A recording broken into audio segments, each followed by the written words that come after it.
Sometimes managing your money can feel like you're trying to walk up a downward escalator. No matter how much you're moving, you're not actually getting anywhere. Or sometimes it feels like you're just always playing catch up, but never really getting ahead of your money.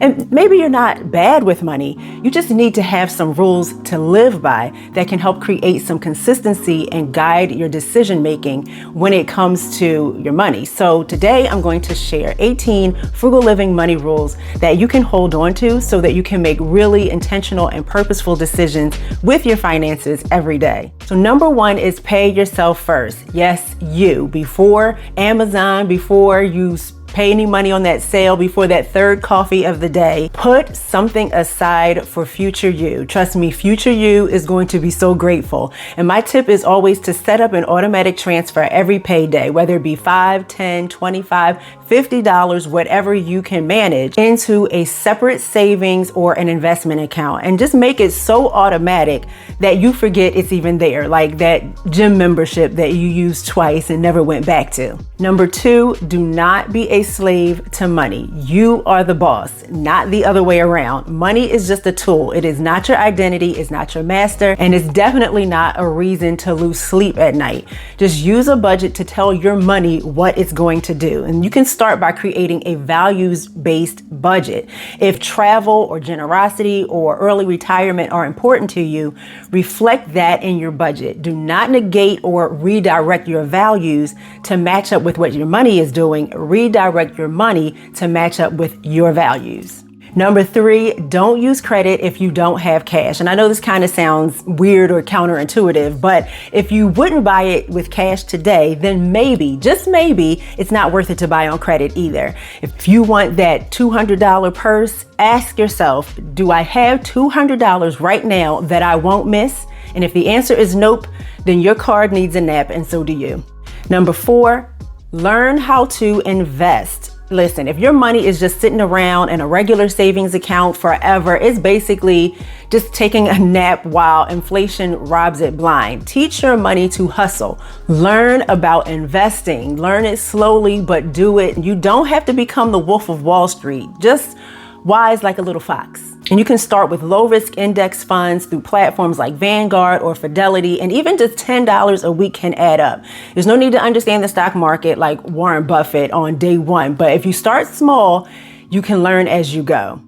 Give every dollar a job. Think of your money like employees. If you don't assign them something specific to do, they'll just wander around like wasted resources, not getting anything done, and then wander right out the door with nothing to show for their presence. Give them a job. You can try the zero-based budgeting method. So before the month begins, just assign every dollar a role, whether it's for bills, saving, groceries, fund money. No dollar should just be floating around useless. Always make money work for you. You work hard for your money, right? So it should return the favor, whether it's earning interest or growing through investing or bringing in more money through some smart decisions. Put it to work. There should be no freeloading dollars allowed. And you can use a high yield savings account for your emergency fund or just park some extra cash in a CD. Even small amounts of interest beats zero. Know how to risk it and leverage it. And no, I'm not saying go and bet it all at the casino. I am saying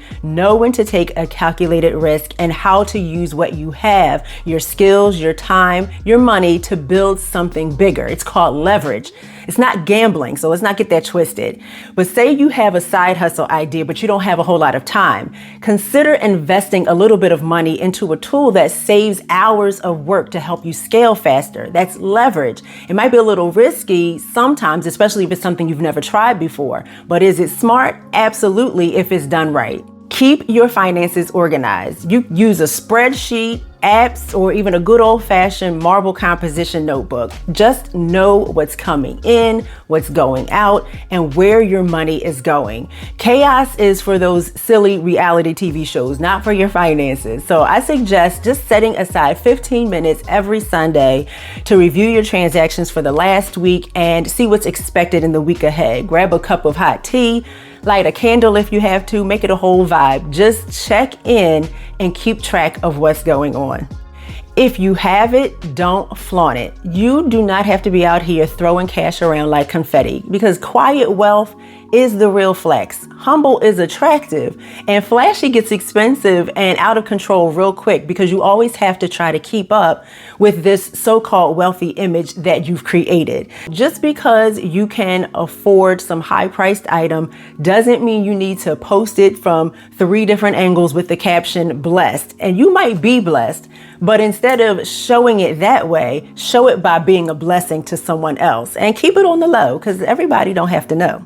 Money is a game and you need to learn how it works. If you are playing the game of money without knowing the rules, that's how you end up broke and confused. Learn how taxes, credit, interest, and investing work. Find a solid financial literacy resource and just start reading like your wallet depends on it, because it kind of does. Just read one personal finance book this year, or listen to a podcast on your commute and learn while you drive or even while you grocery shop. Have a plan and set goals. Where are you going with your money? What's the end game? Retirement, debt freedom, owning your house. Let your goals lead your spending. Do not let your spending block your goals. Break those big goals down. Instead of, I want to save $10,000, say, I'm saving $200 per month for 50 months. Now it feels like something you can actually do instead of just something you put on your vision board.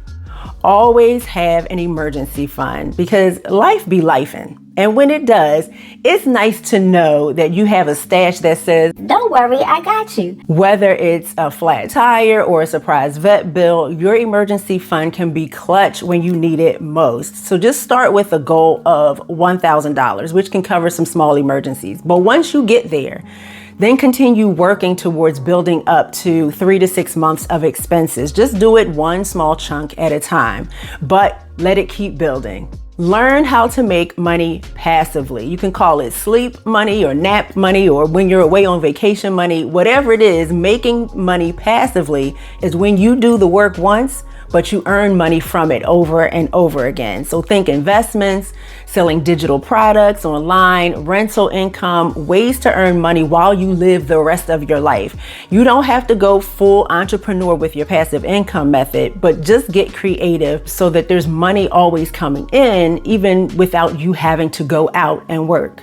Spend less than you earn. Shocking, I know. But it is the golden rule when it comes to money. If you earn $3 and you spend $5, you have a problem because math doesn't math like that. But if you're paying yourself first, using a budget and doing those weekly check-ins on your transactions, this really shouldn't be a problem. Use it to solve problems in the world. People often say that money is the root of all evil. No. It is the love of money that is the root of all evil. And the love of money can make you real stingy and selfish. But know that money can be a force for good. Donate it, invest in your community, help a friend. You don't have to be rich to make an impact. You just need to be intentional. So consider budgeting about $20 a month just for giving. And that could be through a donation, buying groceries for somebody in need, or just supporting a worthy cause. And it might sound like a small amount of money, but it can have a big impact on somebody's life. Don't be a hater of it. You know, some people have such negative attitudes towards money, like money is bad or it's too hard to earn, and they complain that there's never enough of it, and others are afraid of having too much of it. It creates trouble, more money, more problems, but it's just a tool. Hating it does not help you manage it better. Respect it. Learn about it and do the things you need to do to watch it grow. So if you are one of those types of people, just write down 3 ways that money has helped your life. It has allowed you to pay your rent or buy groceries or put gas in the car to go visit Grammy. Start appreciating it and focus on what it can do for you right now, not just what it hasn't done yet. It's not about how much you make. It's about how much you keep.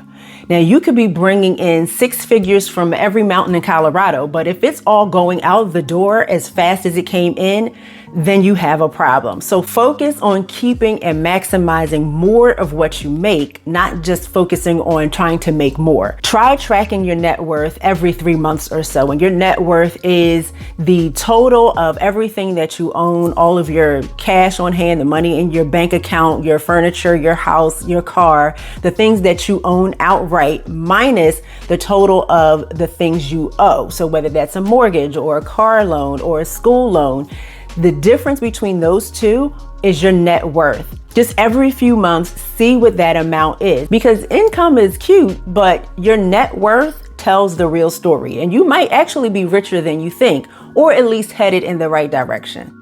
And then this last rule is to just breathe. You will be okay. Financial freedom is a journey, and you don't have to get it all right overnight. You're already doing more than so many just by the fact that you care.